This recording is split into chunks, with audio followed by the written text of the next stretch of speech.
आपण नेहमी बाहेरून किंवा घरी अगदी वेगवेगळ्या प्रकारच्या बर्फ्या बनवत असतो. आज आपण गव्हाच्या पिठापासून अगदी छान साधी, सोपी आणि चविष्ट अशी गव्हाची पिठाची बर्फी कशी तयार करायचं ते बघणार आहोत. सर्वप्रथम आपण मंद गॅसवरती अगदी छान तेल सुटेपर्यंत पीठ हे भाजून घेणार आहोत.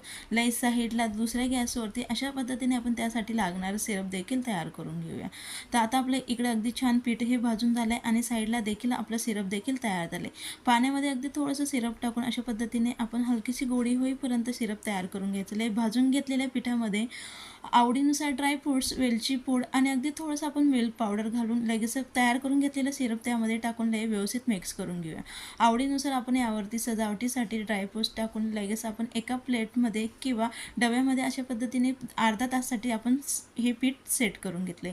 आवडीनुसार लहान मोठे आता आपण मिठाई तयार करून बघू शकाल. अगदी छान अशी आपली बर्फी ही गव्हाची पिठाची तयार आहे.